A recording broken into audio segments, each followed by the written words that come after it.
자, 오늘 우리에게 들려주시는 하나님의 말씀 신약성경 마가복음 14장 22절로 26절 말씀입니다. 여러분 가지고 계시는 신약성경 80면이네요. 80면. 제가 가진 성경은 80면. 아마 다 그 원절일 거예요. 자, 마가복음 14장 22절로 26절 찾으셨죠? 한 절씩 교독합니다. 제가 먼저 봉독하겠습니다.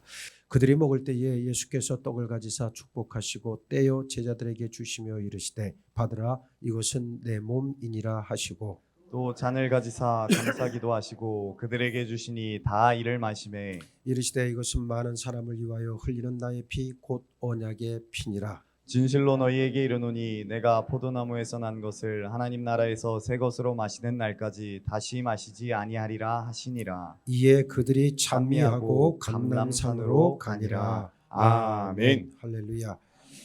자, 오늘 본문 말씀을 통해서 우리가 고난주간 지금 보내고 있는데 특별히 이제 내일 오늘 수요일 그다음에 이제 내일이면 예수님께서 최후의 만찬 그다음에 이제 고별 설교 그다음에 겟세마네 동산에서의 기도 여기 과정까지 이제 내일 나가죠. 그리고 이제 금요일이 되시면 성금요일 숨이 끊어지는 금요일 그리고 토요일 안식을 하시고 이제 주일날 부활을 하시는 요 지금 타임 스케줄이 그렇게 지금 진행이 되고 있어요. 그래서 우리가 이번 종료주일을 지나고 이제 고난주간을 보내면서 오늘 말씀과도 같이 예수의 몸과 피를 먹어서 새 생명을 얻어야만 하나님의 자녀다. 그리고 예수님의 부활의 영광에 참여할 수 있게 된다는 사실을 꼭 기억하시기를 바라겠습니다.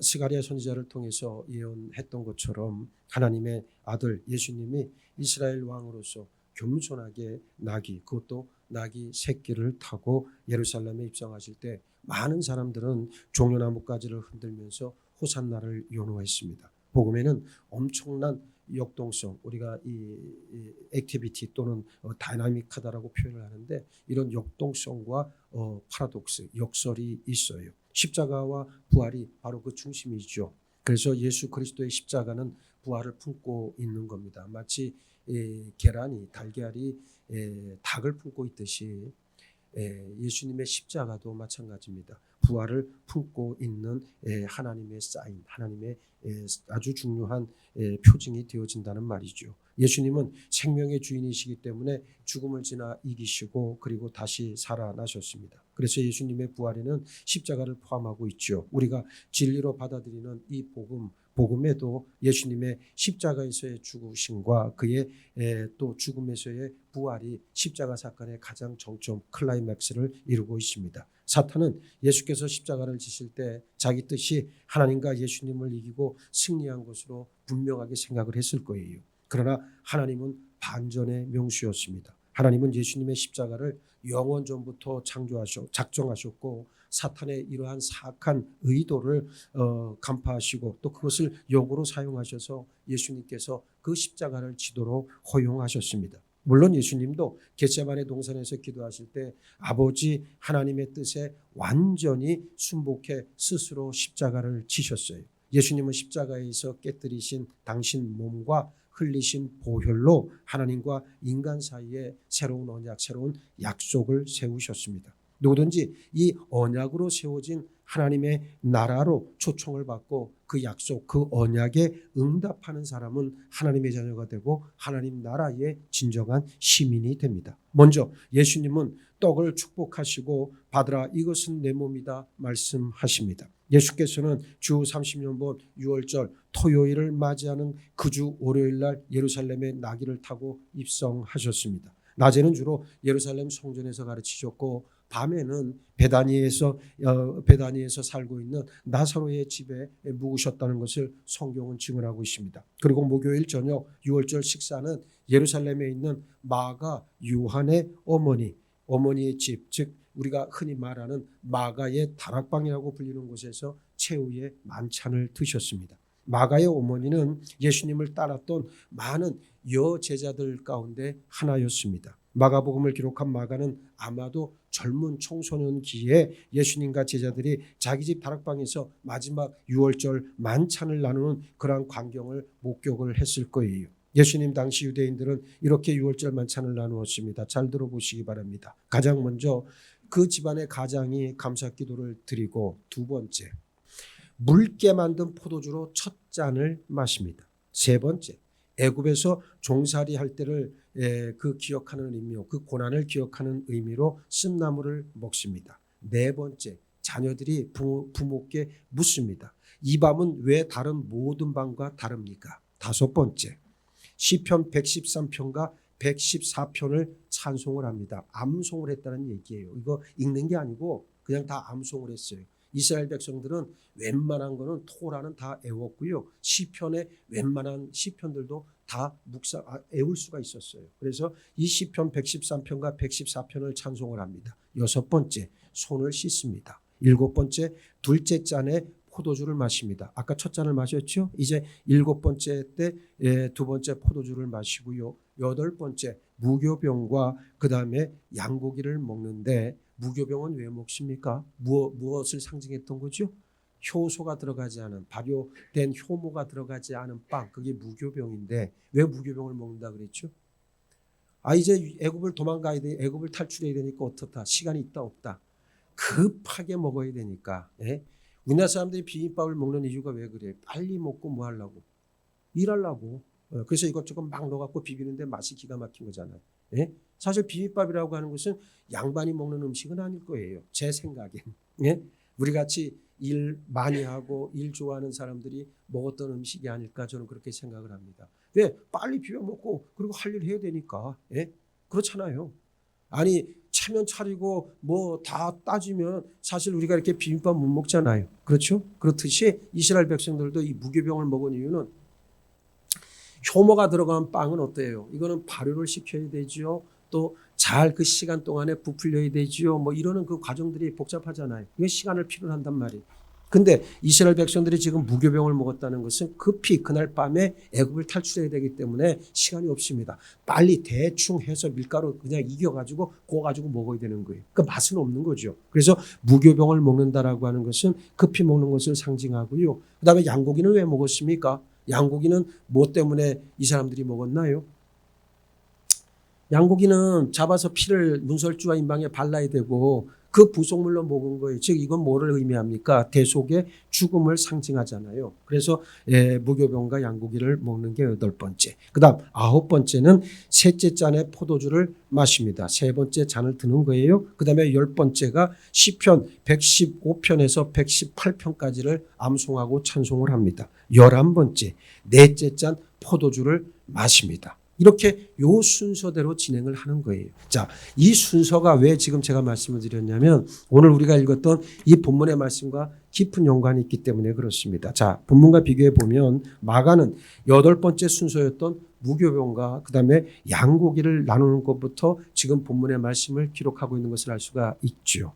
예수님은 무교병을 들고 하나님께 감사기도, 여기엔 빵, 떡이라고 표현이 되어 있지만 사실은 뭡니까? 무교병입니다. 무교병을 지금 들어서 하나님께 감사기도를 드리신 후에 그 빵을 떼어서 나눠 주시면서 이렇게 말씀하십니다. 받으라, 이것은 내 몸이다. 이렇게 말씀을 하시는 거예요. 유월절 만찬은 포도주, 쓴나물, 무교병 그리고 양고기로 이루어진 식사를 합니다. 이 중에서 예수님의 마지막 만찬에서 강조된 것은 바로 무엇이냐면 빵과 포도주죠. 출애굽기에 나오는 말씀을 잘 보면 유월절에 반드시 빠지지 않는 양고기는 그 고기도 중요했지만 그 양이 죽으면서 흘린 피, 그 피가 뭐를 했어요? 사람들을 구원했단 말이요. 그래서 양을 잡은 그 피를 갖다가 어떻게 했습니까? 전부 다 집 임방과 문설주에 팔라서 그날 밤에 하나님께서 보내신 죽음의 사자가 애굽을 칠 때에 어떻게 했다는 거예요? 그걸 보고 넘어가게 했다. 그래서 유월절이요. 내가 그 피를 볼 때에 넘어서 가리라. 뭐 우리가 찬송을 부르잖아요. 그 말씀이 그 말씀이에요. 그래서 유월절이 되었다는 거죠. 그러니까 이 양의 피가 중요하다는 얘기죠. 그래서 자, 빵과 포도주는 유월절 양고기와 피를 상징합니다. 요한복음에 보면 예수님은 오병이어의 기적을 행한 후에도 제자들에게 당신 살과 피를 마시는 사람만이 어떻다? 영원한 생명을 얻게 된다 말씀하십니다. 이 말씀을 하신 이후에 많은 사람들이 예수님 따르는 것을 포기하죠. 참 재밌어요. 오병이어의 기적을 다 베풀고 사람들이 배불리 먹었습니다. 광주리에 남기까지 했습니다. 그런데 사람들이 예수님을 따랐다 안 따랐다? 안 따라고 예수님을 떠나갔다 그랬어요. 예수님이 오병이어의 기적을 베풀 때는 막 의쟁이 뜨쟁이 다 와서 다 받아 먹었어요. 그런데 오병이어의 기적이 딱 이제 끝나고 예수님이 말씀을 하시잖아요. 아까 했던 바로 그 말씀입니다. 자, 뭐라고 얘기합니까? 자, 내 피와 내 몸, 내 살을 마시는 사람만이 영원한 생명을 얻게 될 것이다. 이 말씀을 하니까 사람들이 다 떠나갔다는 거예요. 이게 무슨 말이냐면 머리로는 알기는 알지만 내가 그 삶을 살아낼 수 없다고 생각을 했기 때문에 다 간 거예요. 이게. 예? 여러분 오늘날 교회가 들어야 될 음성이에요. 이게. 오늘날 성도들이 반드시 들어야 될 하나님의 말씀입니다. 여러분들이 남들 하는 것만큼 의례적이고 형식적이고 습관적으로 교회 다니는 것은 여러분의 구원과 별 상관이 없어요. 더 중요한 것은 예수님의 몸과 예수님의 피를 매일 먹어야 영원한 생명을 얻는다는 이 사실 하나밖에는 존재하는 게 없다는 거예요. 그러니까 여러분들은 교회 생활에 앞서서 진리의 삶을 먼저 살아내야 된다니까. 그런데 이거를 못하면서 교회 생활만 열심히 백날 한번 해보세요. 그게 만족감이 있고 영적인 어떤 성취감이 여러분들에게 생기냐? 절대로 안 생깁니다. 번아웃 됩니다. 그냥 탈진만 될 뿐이에요. 우리가 내 육신이 움직일 때까지 주를 위해 봉사하고 교회에 열심히 헌신할 수 있는 것은 내가 진리의 삶을 살기 때문이고 내 안에 말씀이 살아 역사하기 때문에 그 일을 감당하는 거지.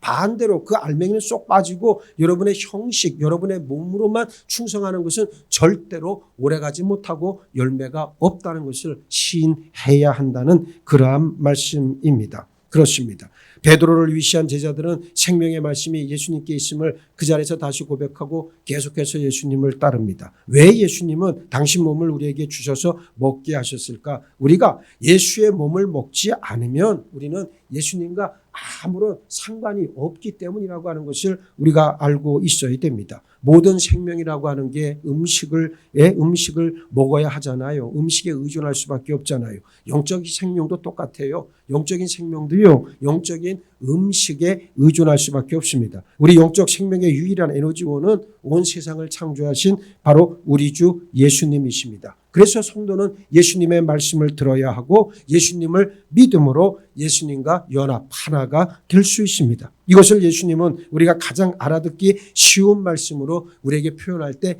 내 몸과 내 피를 받아 먹고 마시라고 말씀하셨던 거예요. 예수님은 우리에게 당신 자신을 주시면서 받아 먹으라. 이것은 내 몸이다. 우리를 영적인 식사 자리에 초대하고 계시는 겁니다. 우리가 예수님을 구주와 주님으로 믿고 따른다면 우리는 하나님의 자녀로 거듭났습니다. 이 진리를 믿으시기 바랍니다. 하나님의 자녀된 우리는 매일 예수님의 말씀을 듣고 새기고 그 말씀대로 행해야 할 본분이 있다는 말입니다. 그러면 우리는 예수님의 몸을 먹고 예수님의 몸에 참여하고 예수님과 하나가 될 수 있어요. 살아있는 모든 생명체가 자연스럽게 음식을 섭취하듯 우리가 영적으로 살아있다는 표식은 바로 우리가 예수님의 말씀을 갈구함으로 예수님의 말씀을 사모함으로 드러난다는 말이에요.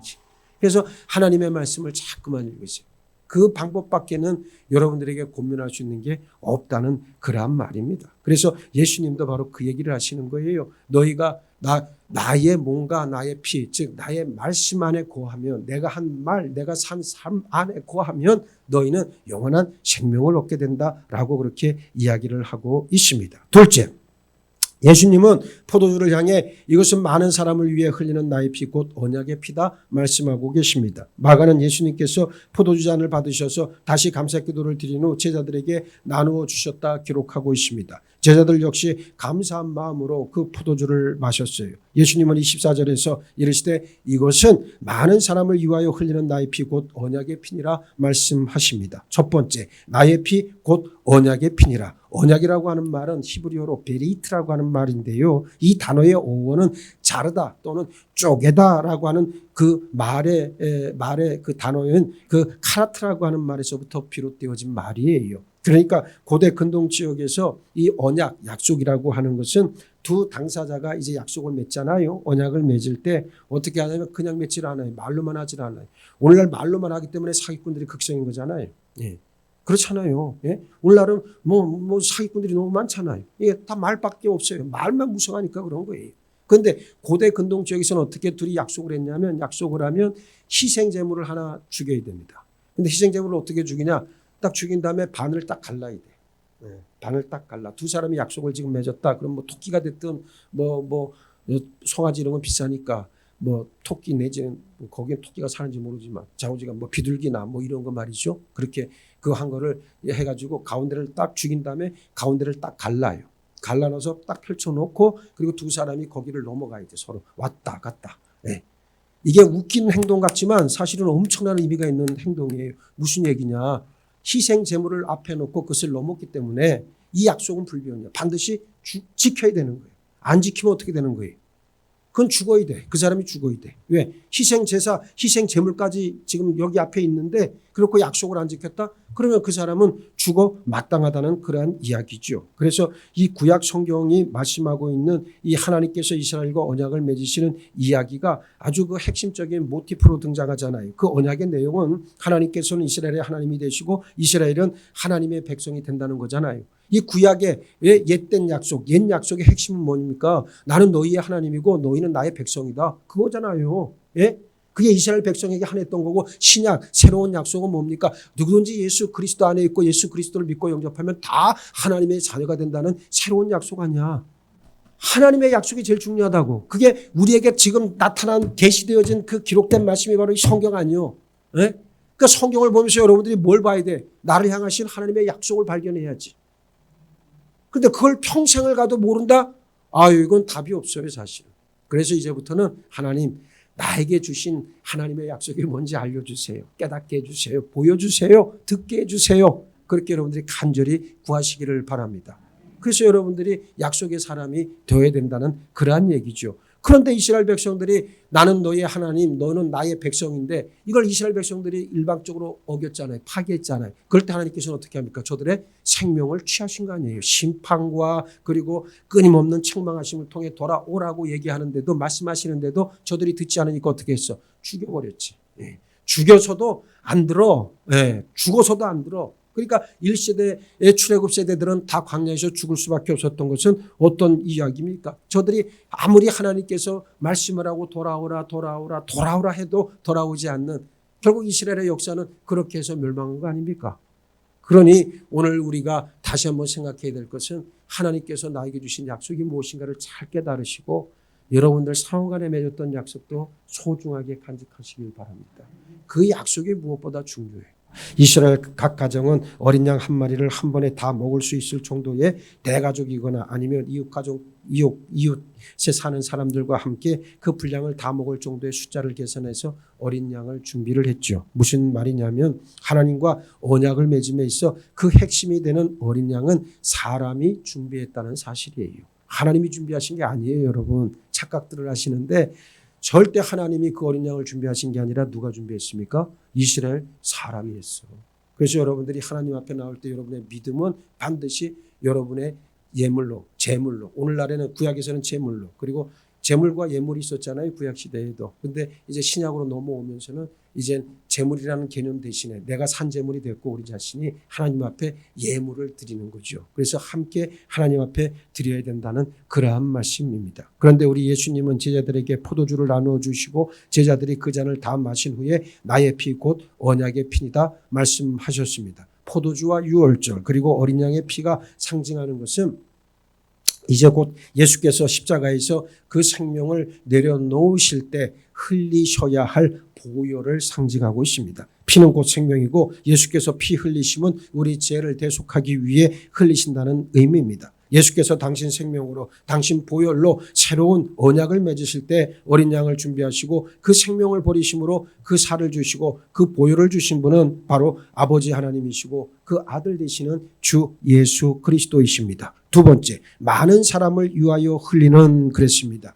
옛 언약은 이스라엘 백성과 맺었지만 이제 우리 예수님께서 당신 생명으로 맺으신 새 언약은 이스라엘이라고 하는 이 민족적 혈통적 제한과 한계를 초월해서 각 나라와 족속과 백성과 방언에서 하나님이 선택하신 수많은 사람들과 맺으시는 완전히 새로운 언약이에요. 그 언약의 내용이 뭡니까? 하나님은 하나님께서 택하신 사람들의 하나님이 되시고 하나님께서 택하신 사람들은 오직 하나님만을 하나님으로 섬기는 하나님 나라의 시민이 된다는 거죠. 예. 25절에서 예수님은 진실로 너에게 이르노니 내가 포도나무에서 난 것을 하나님 나라에서 새 것으로 마시는 날까지 다시 마시지 아니하리라 하시니라 말씀하셨습니다. 이제 예수님은 복음을 완성하시고 부활 후 제자들과 함께 식사하실 때 다시 빵을 드시고 포도주를 마심으로 하나님의 나라에서 새 것으로 마셨잖아요. 네. 이 말씀이 바로 그 말씀이에요. 그러니까 부활하신 후에 다시 마신 예수님의 그 빵과 포도주, 그것을 통해서 우리는 이 빵과 포도주가 가지고 있는 영적 효험이 얼마나 큰가를 다시 한번 깨닫게 됩니다. 우리가 구원받고 거듭난 이후 참여하는 성찬식에서의 빵과 포도주는 하나님의 나라에서 나중에 훗날 우리가 하나님의 품에 들어가 하나님의 나라에서 거하게 될 때 그때 우리가 하나님께서 베풀어 주시는 빵과 포도주의 만찬의 예표요. 그러니까 그게 얼마나 나에게 소중하고 귀중한 것인가를 알아야 한다는 그러한 말씀입니다. 우리를 위해 나를 위해 그 몸을 주시고 보혈을 흘려주신 예수님 대속의 사랑을 기념하는 참으로 성스러운 예식이 바로 성찬식이지요. 셋째, 예수님은 제자들과 함께 찬양을 부르시면서 감난산으로 나아가셨습니다. 이제 만찬의 마지막 찬양을 부르고 예수님은 11명 제자들과 함께 감난산으로 나아가십니다. 거기에는 겟세마네 동산이 있었고 그곳에서 예수님은 아주 절절한 기도를 하시면서 가룟 유다가 데리고 올 군인들을 기다리고 계셨습니다. 다시 한번 말씀드리지만 예수님은 스스로 자의에 의해서 아버지 하나님의 뜻을 따라 십자가에서 그 생명을 내려놓으셨다는 말입니다. 그래서 믿음이라고 하는 것은 자발적으로 해야 되는 거예요. 자원해서 해야 되는 거예요. 누가 시켜서 하는 게 아니에요. 우리는 그러잖아요. 꼭 시키고 목사가 달달 볶아야 하고 목사가 수도 없이 얘기를 해. 그때서 꿈쩍 움직일까 말까. 이런 교회는 사실 하나님의 나라에 합당한 시민은 안 돼요. 내가 원해서 해야 돼. 자발적으로 자원해서 하나님 앞에 나의 몸과 나의 삶을 온전히 드릴 수 있는 우리 모두가 되어야 한다는 말입니다. 예수님이 그렇게 하셨다는 거예요. 스스로 자의에 의해서 아버지 하나님의 뜻을 따라 십자가의 길을 나아가셨고 거기에서 당신의 몸을 내어 놓으셨다는 말입니다. 그렇게 하심으로 우리 죄를 대속하셨고 우리를 거룩하게 하셔서 하나님 나라 시민으로 만들어 주셨고 하나님의 나라를 우리를 통해 이루고자 하셨다는 사실을 꼭 기억하시길 바라겠습니다. 오늘 말씀의 결론, 그가 모든 사람을 대신해 죽으심은 살아있는 자들로 하여금 다시는 그들 자신을 위하여 살지 않고 오직 그들을 대신하여 죽었다가 다시 살아나신 이를 위하여 살게 하려 함이라. 고린도후서 5장 15절에서 사도 바울은 말씀하고 있습니다. 할렐루야, 할렐루야, 할렐루야. 우리가 무엇 때문에 사느냐, 구원받은 우리가 누구 때문에 사느냐, 내 자신을 위해 사는 게 아니라 여러분 이웃들을 위해 사는 게 아니라 누구를 위해 살아야 된다. 오직 우리를 구원해 주신, 우리를 위해 대속에 죽으시고 대속의 죽음을 걸어가시고 그리고 다시 부활하신 그 예수님을 온전히 섬기는 것 외에는 우리의 삶의 본분과 의미가 없다는 말이에요. 여러분 진짜 예수를 위해 삽니까? 예수님 한 분을 위해 살고 있습니까? 이 물음 앞에 우리는 정직하게 응답할 수 있어야 합니다. 이 엄청난 반전의 복음을 접한 우리들의 삶에 드러나야 하는 또 다른 반전은 무엇인가? 사도 바울은 첫 번째, 그가 모든 사람을 대신하여 죽으심. 아까 말씀드렸던 고린도후서 5장 15절의 말씀 속에서 그가 모든 사람을 대신하여 죽으심은 그랬습니다. 두 번째, 살아있는 자들로 하여금 다시는 그들 자신을 위하여 살지 않고 여러분의 배를 위해 살지 말라는 거예요. 여러분의 육신의 소욕을 위해 살지 말라는 거예요. 우리 자신을 위해 살지 말고 세 번째, 오직 그들을 대신하여 죽었다가 다시 살아나신 이를 위하여 살게 하려 함이라. 우리를 대신하여 죽었다가 다시 살아나신 이가 누굽니까? 예수 그리스도 아닙니까? 우리 삶의 반전은 바로 이겁니다. 하나님의 자녀, 하나님 나라의 시민, 예수님을 따르는 참된 제자는 오직 자신들을 대신해 죽었다가 다시 살아나신 예수 그리스도를 위해 사는 것이 삶의 목적이자 의의라고 하는 위대한 선언의 말씀인 것을 여러분들이 꼭 기억하셨으면 좋겠습니다. 그러므로 우리는 왜 사느냐는 질문 앞에서 여러분들 왜 삽니까? 아이고 목사님 마지못해 살죠. 죽지 못해 삽니다. 뭐 이런 소리, 회개한 소리 하는 사람들 많잖아요. 예? 심지어 교회 다니는 사람들 가운데 그런 사람도 있어요. 아마 목사들 중에도 그런 사람이 있을지도 몰라요. 아이고 이거 사는 게 지옥입니다. 마지못해 삽니다. 뭐 이런 사람들 많을 거라고. 미안하지만 다 잘못됐습니다. 다 오답입니다. 우리는 왜 삽니까? 오직 예수님을 위해서 살아야 합니다. 이게 성도의 본분이요 사명이라고 하는 이야기입니다. 이것이 바로 하나님의 나라예요. 먹든지 마시든지 무엇을 하든지 예수님을 위해, 하나님의 나라를 위해, 하나님의 영광을 위해 살아야 될 존재가 바로 우리들 자신입니다. 고난주간에 오직 예수님을 위해서 살아가는 우리 모두가 되기를 바랍니다. 우리의 믿음은요, 내 목에 칼이 들어와도 예수님을 위해 죽을 수 있는 그런 믿음이 되어야 됩니다. 그러한 지체들이 교회에 세워짐으로 말미암아 교회가 강성함을 입고 하나님 부어주시는 거룩한 부흥의 역사 안으로 들어가는 거예요. 왜 내 감정이 너를 띱니까? 좋았다, 싫었다, 기뻤다, 슬펐다, 우울했다, 즐거웠다. 왜 그럽니까? 하나님이 없기 때문이잖아요. 약속이 없기 때문이잖아요. 성령이 역사하지 않기 때문이잖아요. 인정하고 내 갈급한 영혼 위에 성령을 물붓듯 부어주옵소서 간절히 구하고 이제는 남은 생에 예수 그리스도를 위해서 온전히 헌신하며 살아갈 수 있는 여러분 모두가 되길 예수의 이름으로 축복합니다. 축복합니다. 축복합니다. 오직 예수의 몸과 피를 먹어 하나님 베풀어 주시는 영원한 생명, 새로운 생명을 얻는 우리 모두가 되게 하여 주옵소서. 내 배를 위해, 내 자신을 위해, 내 욕심을 위해, 내 육체의 탐심을 채우기 위해 살아가는 존재가 아닌 오늘도 우리를 위해 죽으시고 다시 살아나신 예수 그리스도 그 한 분만을 바라보며 살아가는 우리 모두로 변화시켜 주시고 함께하여 주옵소서. 감사하오며 우리 주님 예수 그리스도 이름 받들어 기도하옵나이다. 아멘.